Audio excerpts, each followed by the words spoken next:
What's up, everyone? Welcome back to the show. I'm super pumped to introduce my next guest to you today. I really think that she's going to help you break through some of those mental barriers that may be holding you back. In her previous life, she spent 10 years climbing the corporate ladder, managing finance, sales, and marketing at companies like Jaguar, Honda Motors, and the Bankers Hall Club. But recently, she made the leap into entrepreneurship as a mentor and coach on mindset, which is super important to success in any field. So she's the host of the Mind Vibe podcast, and she also runs a Facebook group called Mindset Society.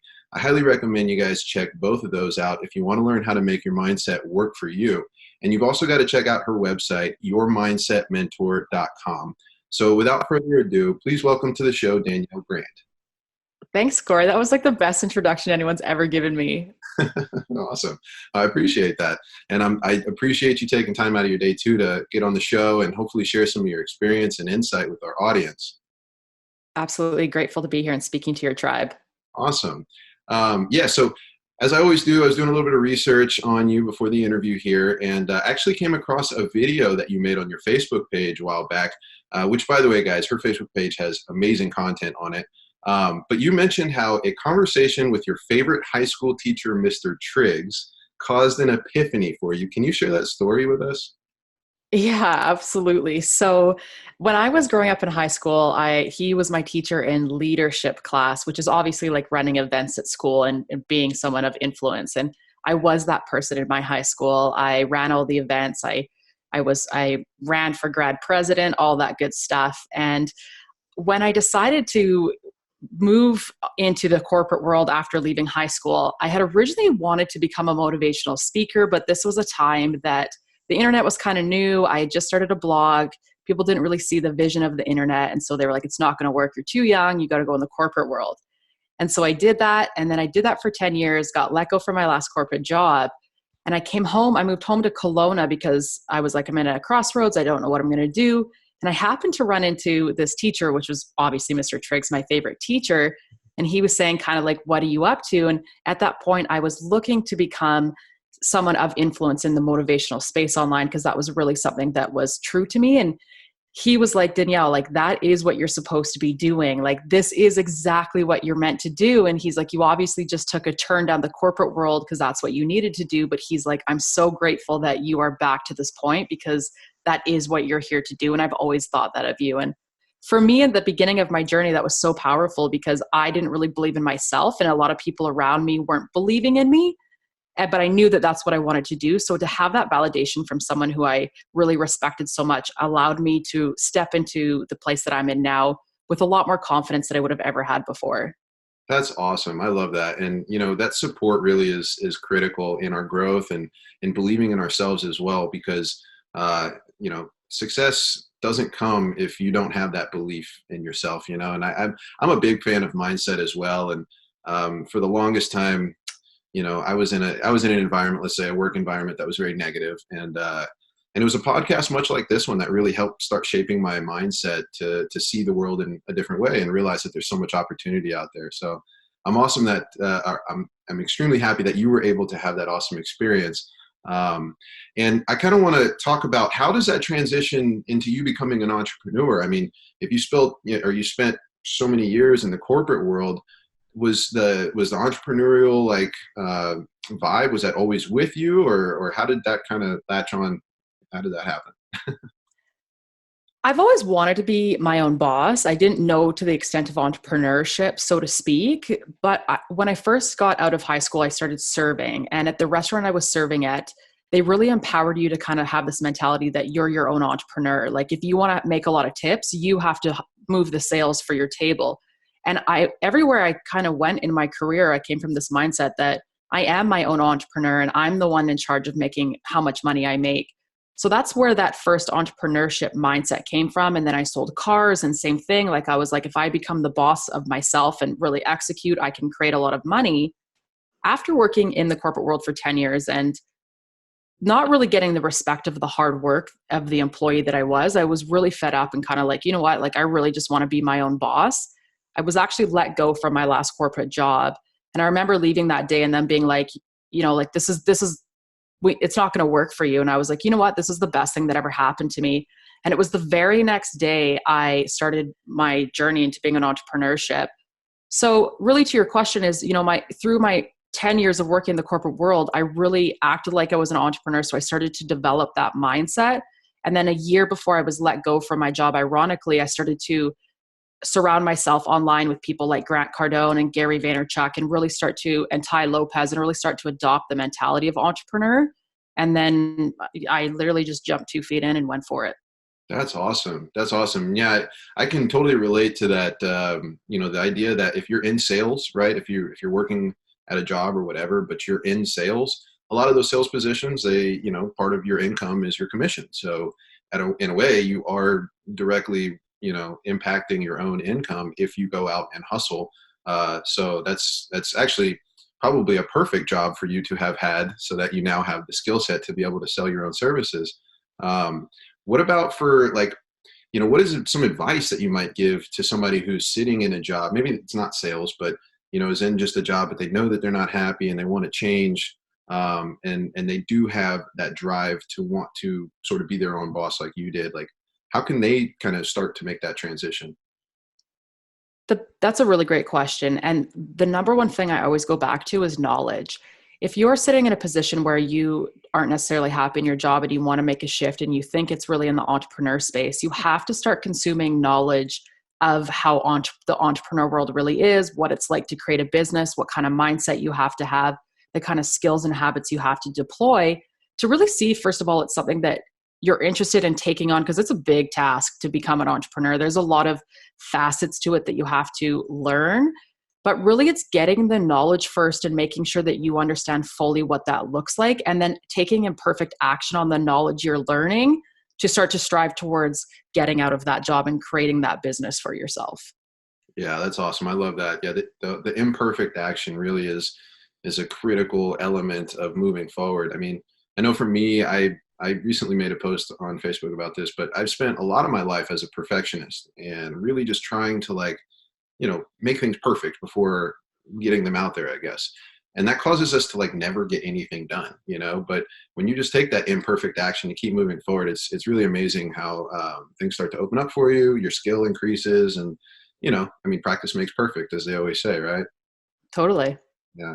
Now, as a mentor yourself, I know that you obviously believe in mentorship and coaching, but you talked about how you had some influences kind of when you got started, like Ty Lopez and Grant Cardone, and both are guys that I very much am influenced by as well and follow. Can you tell us a little bit about how people, obviously social media, but how can people go out there and find mentors that they can connect with and resonate, and some of the importance behind that? The biggest importance behind finding a mentor is that back to when everybody went to school, there was a reason why everybody went to school, and it was to receive knowledge and information from people who had that knowledge and information in order to put you in a position of success. That's the exact reason why people go to universities. So it's so important that you seek mentors that have knowledge in the area you're seeking, which Ty Lopez, Grant Cardone, and Gary Vaynerchuk all had knowledge in the entrepreneur space and were successful at it. And so I knew that those were people I needed to start listening to what they were saying, because they had that information. So you can't ever get to where you want to go without a team. And I think a lot of people undervalue that, or think, I got to do it by myself, or I'm not going to be good enough if I don't do it by myself. But the reality of it is every single person that's successful in any aspect has a team behind them, and it's all in mentors that are in specialized places. So that's the importance of the mentor, is that you're getting knowledge that you wouldn't otherwise have because you don't have it. To find mentors, it's 2019. It's anywhere. You can hop on YouTube. You could get on a podcast. You could tap into Facebook, LinkedIn, Instagram. Anyone who is in a position of mentoring or is successful is putting out daily content of value, and that's what you're needing to get. So you really just have to get onto these places and find what works for you. And some people might look at Ty Lopez and be like, oh, he's not the guy, he's a total scam artist. But if you actually listen to the content he's putting out and you retain it, it's highly knowledgeable, and it's achieved him great success. But you have to find the person that jives with you, or you're going to have resistance because you're going to feel like you're not retaining that information. So that's so important as well, to make sure that that person jives with you. That's awesome advice for sure. And I love that parallel that you drew between, us being in a classroom as children and having a teacher like that legitimately, like that literally was our mentor, right? At that time. And that's really all that mentorship is just somebody teaching you what they've already known, or what they've experienced and what they've learned from that experience. Um, and it is by far the fastest way to get to that point of, the unknown, right? I know for me, like I said, it was really the mindset and a podcast kind of like this one where I I started finally realizing I need to surround myself with people that are driven, that have, this dream that they're fulfilling, because the industry I was in was construction. And for whatever reason, people in construction are very, very negative and very unhappy. And so it's, I don't know, surrounding myself with mentors and people that were doing what I wanted to do, even if it was just in my earbuds. I wasn't physically interacting with them, but it's super critical to growth and success.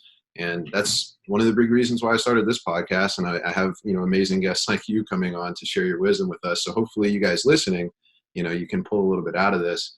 So cool. Well, let's go ahead and transition a little bit into the next topic that I like to talk about, which really is like this digital landscape that we live in. I mean, as you said, it's 2019, almost 2020. I can't believe it. But, we're living in a crazy world right now. What is something about like the digital world that excites you about in regards to business? What excites me about it is that it's so accessible. And not only from a learning perspective, if someone is out there trying to gain new knowledge, there's so much out there that's accessible that before you had to pay thousands of dollars for in the form of a classroom. But from a business perspective, my client base is everywhere around the world. And to be able to sit back in this day and age and say, like, the job that I have and the business that I've created literally impacts people around the world is something people never would have been able to say even 10 years ago. And so for me, that's what really excites me. Yeah, it is pretty amazing, right? That you can like put out a post on even just on your Facebook page, and here I am, the south of America, and you're in Canada, and we've been able to connect, and I'm learning from your content, and like just people will find you, if you start putting yourself out there. I love social media personally because it, like you say, it gives us that ability to connect with folks we would never have the option or ability to connect with, or opportunity rather, to connect with before. What about like, let's talk about a little bit about fear, because sometimes for a lot of people, I imagine, I know for me in the beginning, putting yourself out there on social media is something that can be very daunting and sort of intimidating, because people are afraid of not being perfect, I guess. What are some tips or advice that you could give to those folks to kind of get through that? That's a really great question, because I myself struggled with fear. And in fact, every single person does, because there's a natural default setting in our mindset, and more specifically in our ego mindset, that is designed to make you feel like you're never good enough, or you need to be worried about judgment, or everything has to be perfect before you put anything out there. And that's a natural default of our mindset. And so understanding that it's not your truth is the first thing I want to say, because it's not your truth. It's something that's been projected onto you or is a natural default programming. But the next way to work around that is we don't ask ourselves enough questions of, why are we actually afraid to get online? Why do we actually believe that it needs to be perfect? And oftentimes to the perfection one, it comes down to the fact that somewhere in your life, somebody told you that it needed to be perfect. And that's what you're going off of. And so you think that unless it's perfect, you can't get online. But really, that's just a projection that you've had projected onto you, and a belief that you believe to be true. When what you really believe to be true is that you have a message to share, and it's important that you find the courage to show up online. And so when it comes to a fear, it's really just asking more questions of, why do I believe this to be true? Answering that question for yourself, and then asking the question of, what do I believe to be more true? And always what you believe to be more true is that you want to push through that fear, that you want to show up. And that's it. Like, I don't want to give anything else, because you want to keep it simple when you're trying to work through fear. We overcomplicate it and make it be something that it's so much more than it is, when really all that it is a belief you're believing to be true that doesn't actually align with what you really believe to be true. Right.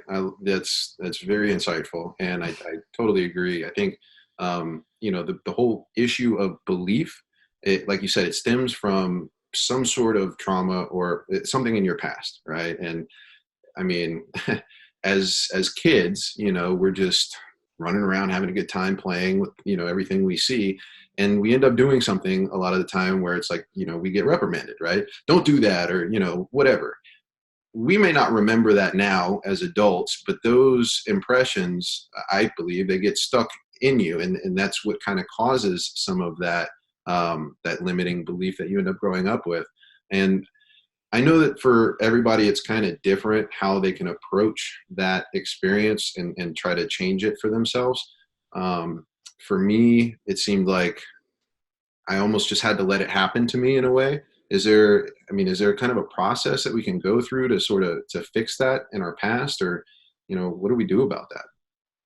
Yeah, there is a process to fix it in your past. And I love what you said there about how when you're a child, you do something because you're a child and you're living, and then someone puts a limitation on you in the sense of don't do that. And every single one of us has that. And what happens is as soon as that experience happens, say when you're 5 years old, that gets written in your subconscious mind. And then throughout your life, every experience just compounds it, because every time you have a new experience, your ego mind draws on your subconscious, trying to put together what you should experience. And it has this place of you weren't supposed to do that. So it always correlates that into your life as you grow up, and then you don't think about it, like you said, as an adult. So the way to do it is to intentionally go back to that place, because the reality of it is you yourself doesn't ever forget that. It's always going to be written in your subconscious until you rewrite it. So by you taking time, and this is something I talk about all the time, and a lot of people kind of undervalue it, is journaling. Because people are like, oh, that's, yeah, you don't do that. That's something for kids. But journaling is nothing more than a conversation with yourself. So when you can sit down with a book and ask yourself, where did I first feel like I wasn't good enough? Or where did I first feel like I needed to be perfect? As in, when you're a kid, you always have to color inside the lines, right? That's the first kind of place of perfectionism that we see in our life. Where did it first come from? Seeing it where it first came from. And it's always going to be something when you're a child.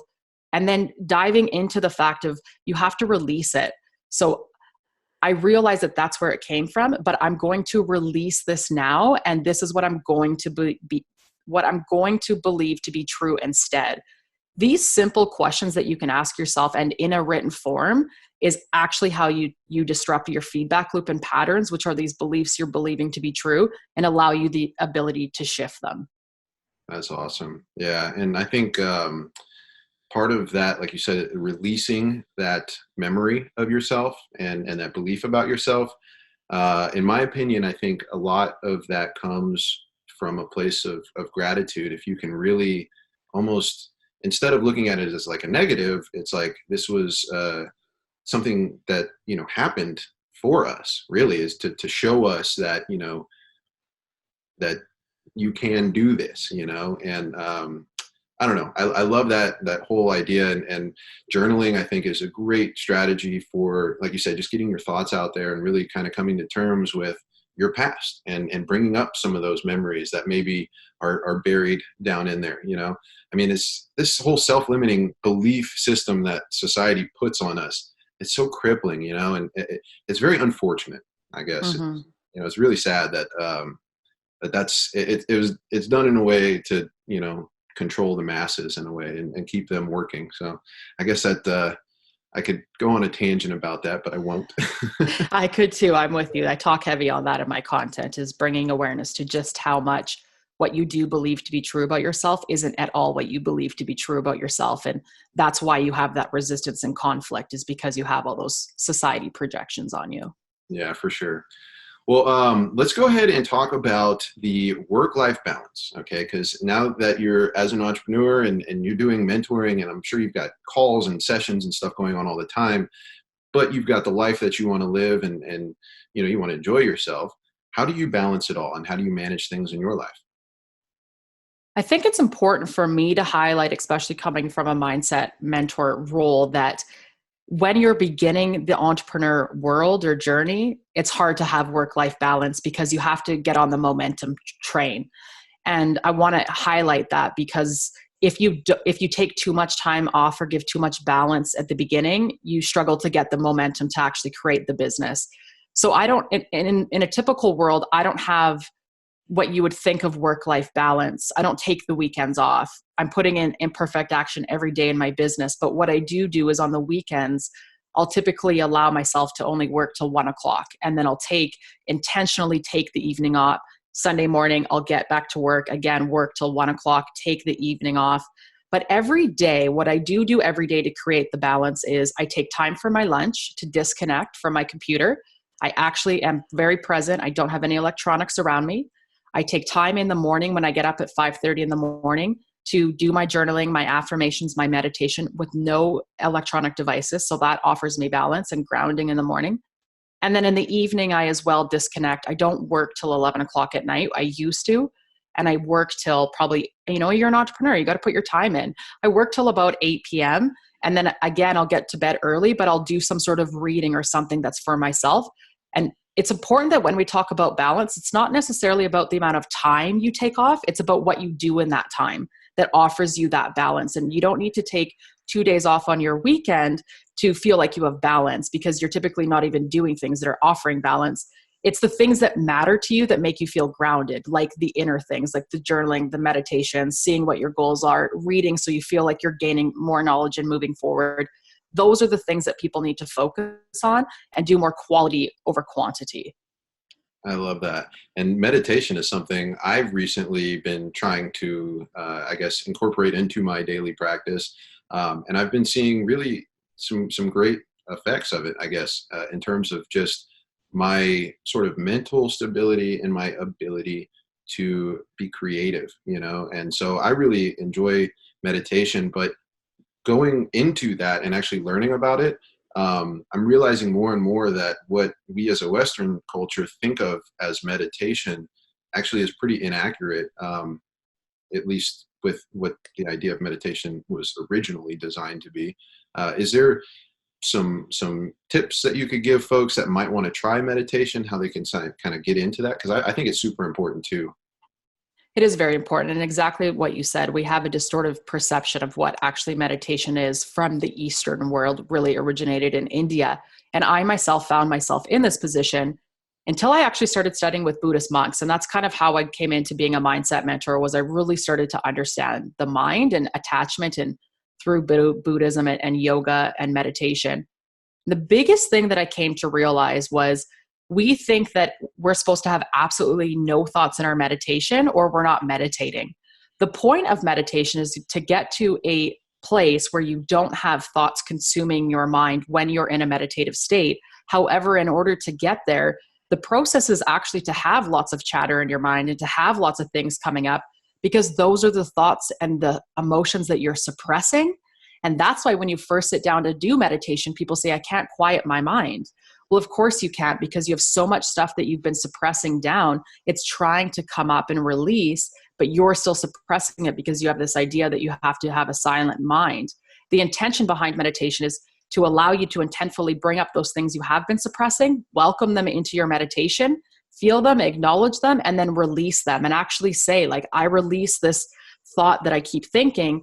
Just in that itself is actually going to release that energetic emotion from your being, and it will never come back up in that form again. And that's how you get to a place where you can actually shut your eyes and be in a meditative state without having any thoughts come in. But it's something that takes time. It's a muscle. And if you come from it from the perspective that you have to be quiet to begin with, you're already doing it wrong. You want to come from the perspective that you want to continuously having thoughts until you get to a place that you no longer have thoughts. And so that's where you need to come from in the form of meditation. The other thing is, you have to be consistent with it. If you're not consistent with it, you're not going to get the benefits of it. And when you get consistent with it, you realize how impactful just a 5-minute meditation is. So that's what I would say to people that are first starting out. And if anyone wants some help with that, I do have a freebie on my website that is called Mindful Meditation, which is explaining how to meditate, why we meditate, and how to find meditations on Google or using the apps that are available.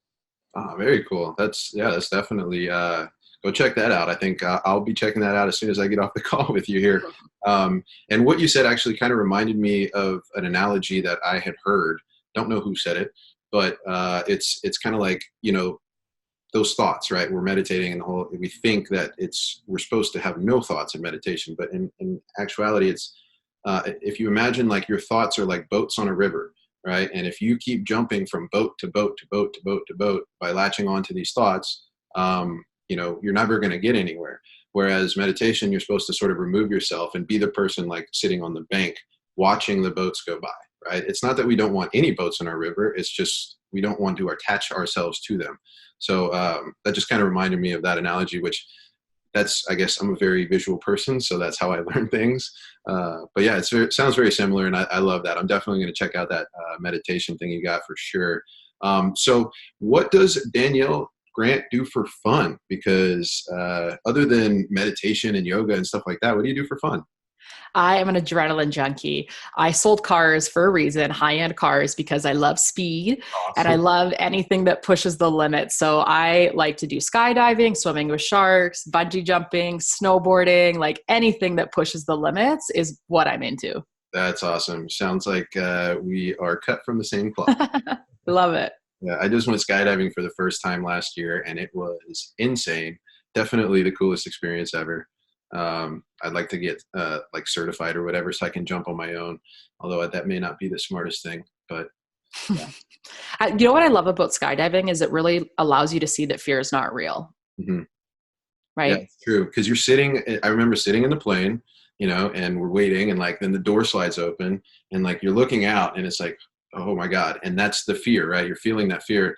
And then it's your turn. You're sitting on the edge, and it's like it's palpable. I mean, I try not to be afraid of stuff like that. And I don't think that I am, but like I could feel like, my gut clenching up, and I'm like, what, I'm about to jump out. And then he just pushed me, and like, cause he's attached to my back. Right. And so we fly out of this plane, and within a millisecond, it's just instant bliss. I mean, all of Yeah. that fear just like melted away. And yeah, you're right. It shows you that fear is really just a made up thing, and it's a limitation. It's totally not real, and we can easily set it aside and move forward. So that's cool. Well, awesome, Danielle. This has been a lot of fun. I really, really enjoyed chatting with you, and I appreciate you coming on again today. Can you please tell the folks where they can find you and what you got going on in your life? Yeah, absolutely. Thank you for having me on here, Corey. It's been absolute fun, and I appreciate the opportunity to speak to everyone who's listening.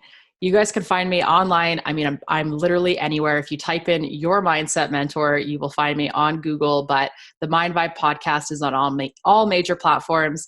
I'm on Facebook, Danielle Grant, Your Mindset Mentor, on Instagram at I am Danielle Grant, and on YouTube, same thing, Danielle Grant, Your Mindset Mentor. And just what I got going on in my life is I'm just on a mission to really help people understand the limiting beliefs that they have and why their thoughts are holding them back. And that is what my mission is. And I'm pursuing forward with that, with everything that I have right now to really help people understand mindset so that they can actually make some massive transformations in their life. Awesome. Awesome. And it is critically important to growth. So I'm so happy that you are here in this world doing what you do. We need more folks like you. So thank you again for being on the show. I really appreciate it. And we'll catch you on the next one. Thank you.